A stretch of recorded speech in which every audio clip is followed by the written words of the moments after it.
ditelanjangi dan diarak sampai pasar dagang saham, lalu dianggap sebagai kesenian. Betapa jalangnya negeri ini. Saya kira itu saja Mas Lea, 2 puisi saya cukupkan. Terima kasih atas kesempatannya. Assalamualaikum warahmatullahi wabarakatuh.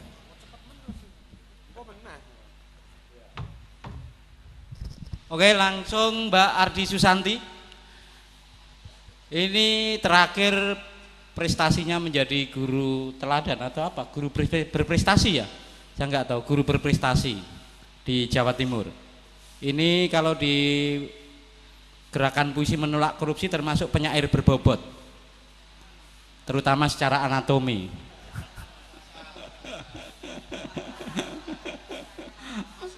Masuk akal ya. Ayo Mbak Ardi, dari Tulungagung beliau itu. Jadi ada dari Tulungagung, dari Bekasi, kemudian ada dari Kalimantan juga. Silakan langsung Mbak Ardi. Waduh, kalau lewat sini bisa bergoyang ini, aduh. Ya, berbobot tapi bukan hasil korupsi.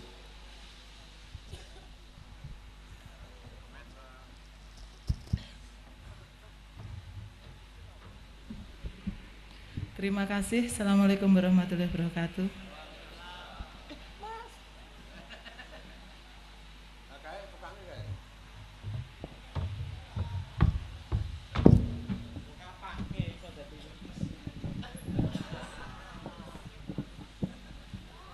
Karena berbobot banget sih. Mikrofon lemes kok. Berbobot tapi tidak dari korupsi.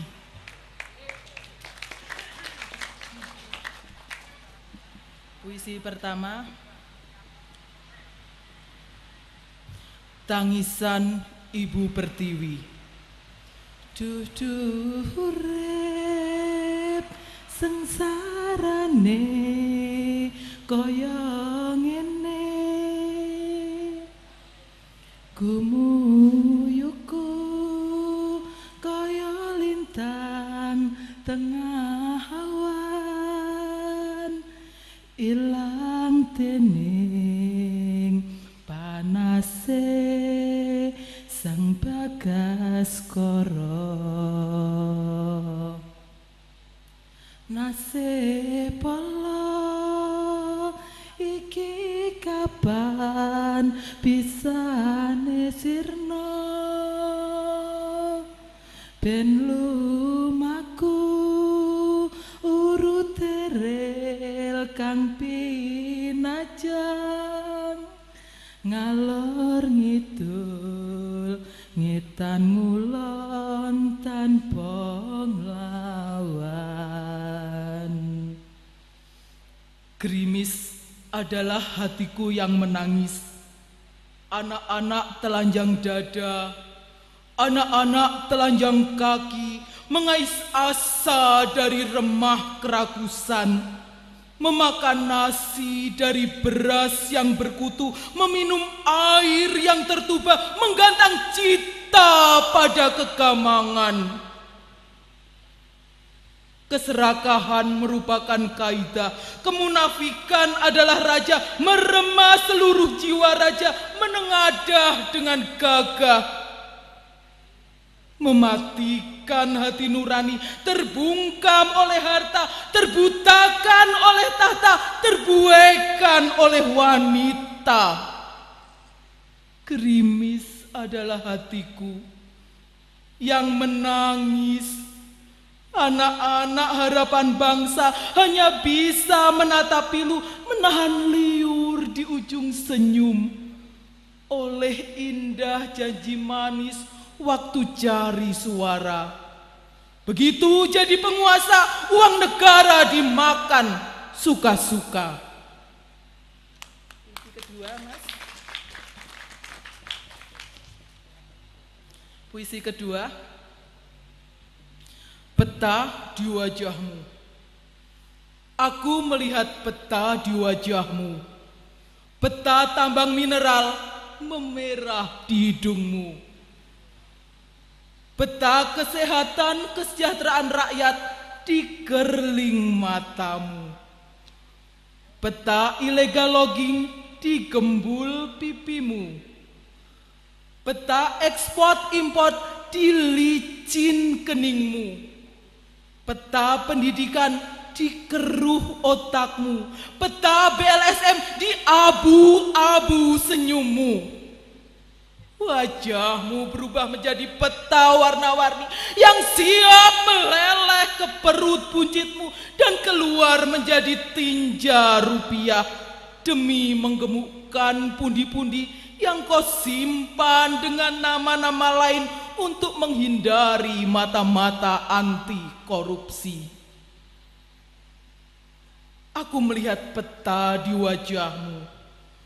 Gedung-gedung menjulang tinggi, jalan-jalan berkelok indah sekali. Menu-menu makanan enak tersaji. Tiba-tiba wajahmu berubah menakutkan sekali. Dia menahan tangis, bersembunyi di balik lorong ruangan berjeruji, merenungi nasib tak bertepi. Terima kasih. Assalamualaikum warahmatullahi wabarakatuh. Waalaikumsalam. Jadi kalau menurut puisinya Mbak Ardi itu ternyata peta korupsi itu ada di wajah. Jadi peta penghasilan korupsi itu ada di sini, pengeluaran ada di bawah. Nah, itu tafsir tentang pengantar Mas Ribut tadi bahwa kenapa ya korupsi di Indonesia selalu berhubungan dengan pencucian uang yang dilakukan oleh berjenis kelamin seperti ibu saya. Ya berada di bawah sini, peta penghasilannya di sini, peta pengeluarannya di sini. Berikutnya ada seorang penyair dari Semarang. Beliau itu sekarang menjadi Widya Iswara, guru di Litbang apa di Semarang begitu, guru untuk birokrat-birokrat. Mas Warjito, kalau menurut pengakuannya kepada saya sih, saya nggak tahan jadi pejabat Mas Lia, saya mending jadi guru aja. Padahal guru di lingkungan sana sama aja berpotensi korupsi Mas. Ayo Mas Widya Iswara. Malam hari ini dia merangkap menjadi supir taksinya teman-teman. Karena mobilnya, mana Mas Warjito? Ayo Mas.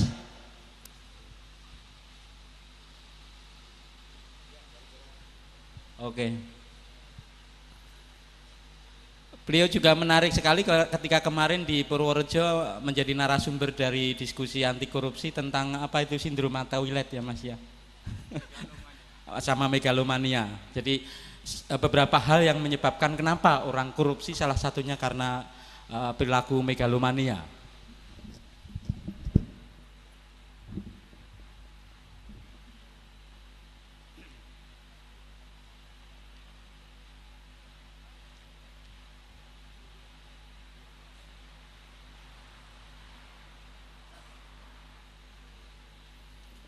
Bismillahirrahmanirrahim. Assalamualaikum warahmatullahi wabarakatuh.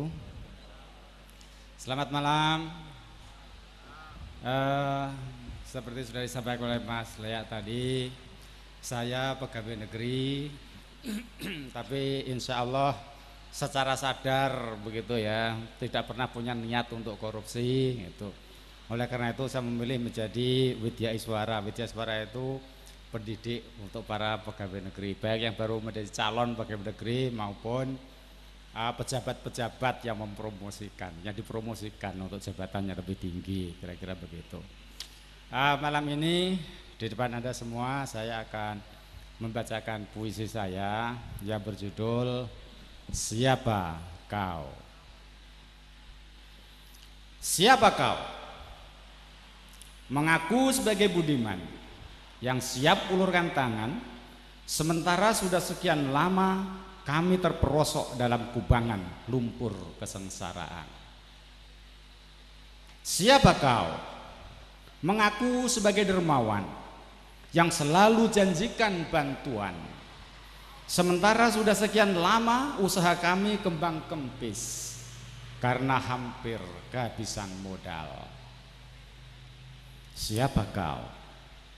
Mengaku sebagai pelindung yang berikan rasa aman dan damai, sementara sepanjang pagi, siang dan malam kami tak henti diteror ketakutan oleh para kriminal jalanan. Siapa kau? Mengaku sebagai pahlawan yang rela berkorban jiwa raga, sementara kaki-kaki kami masih tersiok luka berdarah menapaki jalanan berbatu terjal. Siapa kau? Mengaku sebagai pengatur yang hampir tak pernah tidur, sementara kami harus cari jalan sendiri untuk berkelit dari injakan kaki-kaki dajjal negeri. Siapa kau? Mengaku sebagai pengayom yang mengusir cemas dan gelisah, sementara kami masih tersiksa oleh kerontangnya panas kemarau dan derasnya banjir bah. Karena hutan kehilangan pohon dan sungai kehilangan mata air. Siapa kau? Mengaku sebagai pemimpin yang siap di paling depan, sementara kami di belakang jadi bingung sendiri melihat kau bengong termangu minta dikasihani. Siapa kau? Mengaku sebagai penyejahtera yang menjamin pangan, sandang, dan papan, sementara perut kami tak pernah kenyang, baju kami tak pernah utuh, dan rumah kami tak layak huni. Siapa kau? Mengaku sebagai pengadil yang menimbang dengan pedang telanjang, sementara kami lebih banyak kalah dan masuk penjara bila bermasalah dengan si kaya dan berkuasa. Siapa kau? Yang mengaku sebagai yang terhormat, yang tampil necis dan elegan, sementara kau biarkan kancing celana terbuka, dengan bangga kau tontonkan kemaluan di depan perempuan-perempuan murahan. Siapa kau yang selalu mengaku-aku? Buang pangkatmu, lepas jabatanmu, buka baju kebesaranmu, agar kami tahu siapa kau.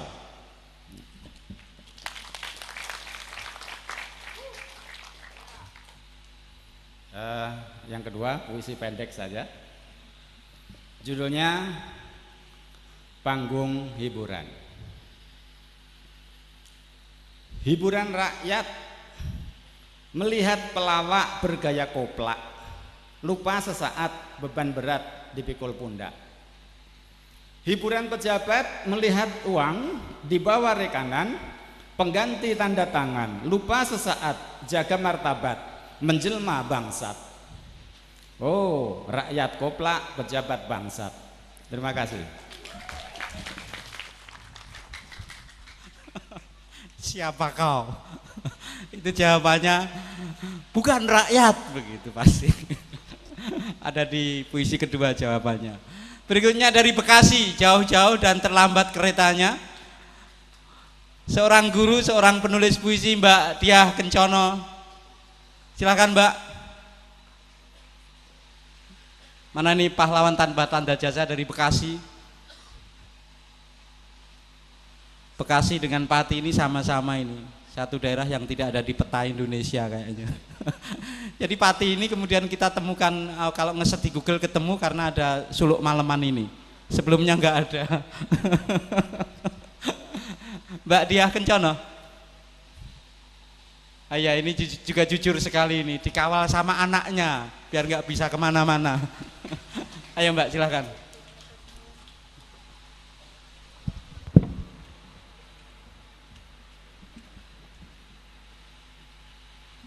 Assalamualaikum warahmatullahi wabarakatuh.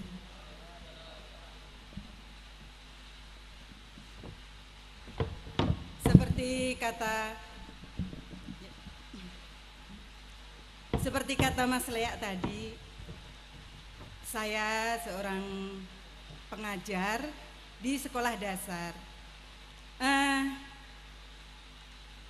Walaupun saya pegawai negeri, tetapi selalu mentok pada birokrasi, sehingga pemikiran-pemikiran, ide-ide, dan keinginan-keinginan yang kemudian menjadi mandek akhirnya meletup di puisi-puisi saya. Jadi walaupun saya seorang guru, tetap saya insya Allah selalu bersyair untuk menyalurkan isi hati saya. Menjadi guru di sekolah dasar di pedesaan, daerah pedesaan, memang tidak mudah, karena selain mengajak anak untuk menjadi cerdas, juga sedapat mungkin ikut merubah lingkungan di sana, di tempat saya bekerja, untuk menjadi lebih baik, karena di lingkungan saya itu masyarakatnya masih masyarakat jawara, masih aku yang lebih menang adalah aku. Begitupun juga dengan para pengajar di sana yang masih takut untuk menyuarakan hatinya, takut untuk berprestasi atas hati sendiri, dan takut untuk memberontak pada tatanan-tatanan yang memang seharusnya tidak terjadi di lingkungan dunia pendidikan. Untuk itu saya kemarin sangat tertarik ikut puisi menolak korupsi, membuat antologi yang dikomandani Mas Lea, karena memang sangat ada sinkronisasi antara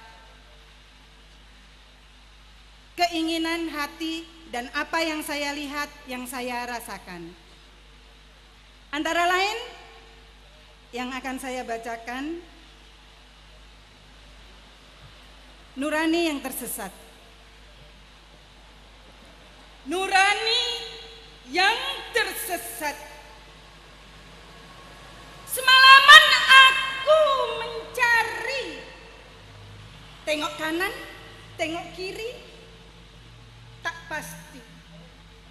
Di lipatan selimut bidadari, di rak piring para petinggi negeri, di keranjang sampah para pejabat, di sakunya para aparat, tak kutemui. Di mana lagi ku cari Nurani? Pencarian ini tak bertepi. Ketika pagi masih dini, di teras telah ku jejaki, di garasi telah ku titi, di halaman rumah telah kusigi. Nurani raib ditelan bumi. Sesiang, sesore, semalaman ku aduk remuk di jalanan, ruang kantor, terminal, dan pasar, hingga gedung Bundar Senayan, tempat para anggota dewan terhormat berpamer lebarnya jidat. Nurani sulit kutemukan lagi. Dia telah menjelma menjadi tipu.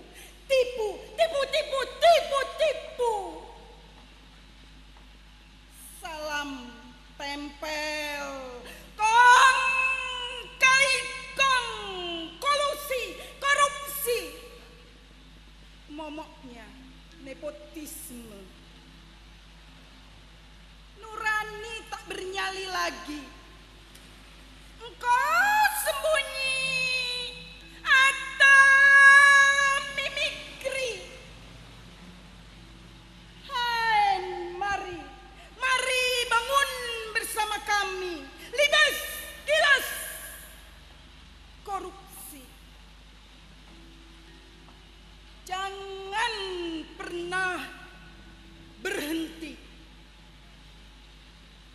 sadarkan diri sampai mati.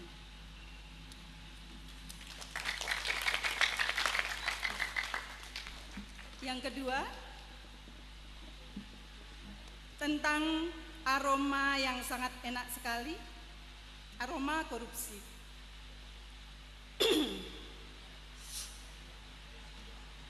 Minum kopi, nafas pun bau kopi. Kemana bisa sembunyi? Lahaplah petai, sikat saja durian, nikmati brambang goreng, rokok kelembak menyan, atau secawan anggur hitam. Aromanya tak hilang oleh masa. Kemana sembunyikan rasa? Lantas aroma apa yang pantas? Pemakan uang rakyat, berjaya karena tega, penguntal proyek, gemar menelan dana bantuan, pajak pelicin, uang bungkam, markup, cuci uang, makan memakan. Sediakan saja aroma kesturi agar malu berpamer diri. Senyum di depan kamera, mengumbar kata bijak di mimbar sesat. Sok dibawa di ruang sidang laknat, bergaya ala birokrat. Sesungguhnya bejat.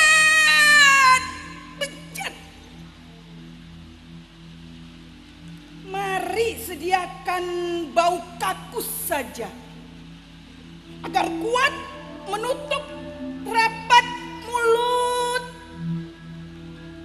menahan nafas senantiasa hingga tak ada yang bisa terhembus, mampus.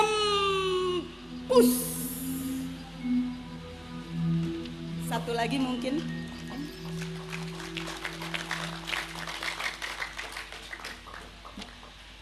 Ini saja yang saya suka, karena walaupun kita berkata tentang hak asasi, hak manusia, tetapi menurut saya pada tahapan tertentu para koruptor harusnya